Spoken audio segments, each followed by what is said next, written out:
ನಿಮ್ಮ ಮನೆಯಲ್ಲಿ 60 ವರ್ಷ ದಾಟಿದವರು ಇದ್ರೆ ಸರ್ಕಾರ ರೆಕಮೆಂಡ್ ಮಾಡಿರೋ ಈ ಕಾರ್ಡ್ ನೀವು ಮಾಡಿಸಲೇಬೇಕು. ಈ ಕಾರ್ಡ್ ಸೀನಿಯರ್ ಸಿಟಿಸನ್ ಕಾರ್ಡ್. ಈ ಕಾರ್ಡ್ನಿಂದ ಬಹಳಷ್ಟು ಉಪಯೋಗಗಳಿವೆ, ಅದನ್ನು ಒಂದೊಂದಾಗಿ ಹೇಳ್ತಾ ಹೋಗ್ತೀನಿ. ಮೊದಲನೇದಾಗಿ ಟ್ರಾವೆಲ್ ಬೆನಿಫಿಟ್.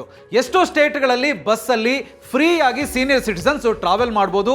ಏರ್ಲೈನ್ ಟಿಕೆಟ್ಸ್ ಅಲ್ಲಿ 10 to 15% ಡಿಸ್ಕೌಂಟ್ ಸಿಗುತ್ತೆ. ಅದೇ ತರ ಟ್ರೈನ್ ಅಲ್ಲಿ ಲೋಯರ್ ಬರ್ತ್ ಪ್ರಿಯಾರಿಟಿ ನಿಮಗೆ ಸಿಗುತ್ತೆ. ಎರಡನೇದು ಹೆಲ್ತ್ ಬೆನಿಫಿಟ್. ಎಲ್ಲಾ ಸರ್ಕಾರಿ ಆಸ್ಪತ್ರೆಗಳಲ್ಲಿ ಫ್ರೀ ಚೆಕಪ್ ಇರುತ್ತೆ, ಇಲ್ಲ ಅಂದ್ರೆ ಡಿಸ್ಕೌಂಟ್ ಸಿಗುತ್ತೆ. ಇನ್ನು ಮೂರನೇದು ತುಂಬಾ ಇಂಪಾರ್ಟೆಂಟ್. ಯಾವುದೇ ಸರ್ಕಾರಿ ಆಸ್ಪತ್ರೆ ಇರ್ಬೋದು, ಸರ್ಕಾರಿ ಕಚೇರಿಗಳಿರ್ಬೋದು ಅಥವಾ ಬ್ಯಾಂಕ್ಗಳಿರ್ಬೋದು, ಇಲ್ಲಿ ನೀವು ಕ್ಯೂ ಅಲ್ಲಿ ನಿಂತ್ಕೊಳ್ಬೇಕಾದಂತ ಅವಶ್ಯಕತೆ ಇರೋದಿಲ್ಲ. ಸೀನಿಯರ್ ಸಿಟಿಸನ್ಸ್ಗೆ ಇಲ್ಲಿ ಸಪರೇಟ್ ವ್ಯವಸ್ಥೆ ಇರುತ್ತೆ. ಹಾಗಿದ್ರೆ ಸೀನಿಯರ್ ಸಿಟಿಸನ್ ಕಾರ್ಡ್ಗೆ ಅಪ್ಲೈ ಮಾಡೋದು ಹೇಗೆ? ನ್ಯಾಷನಲ್ ಗವರ್ಮೆಂಟ್ ಸರ್ವಿಸಸ್ ಪೋರ್ಟಲ್ಗೆ ಹೋಗಿ ಸೀನಿಯರ್ ಸಿಟಿಸನ್ ಕಾರ್ಡ್ ಅಂತ ಹೇಳಿ ಸರ್ಚ್ ಮಾಡಿ.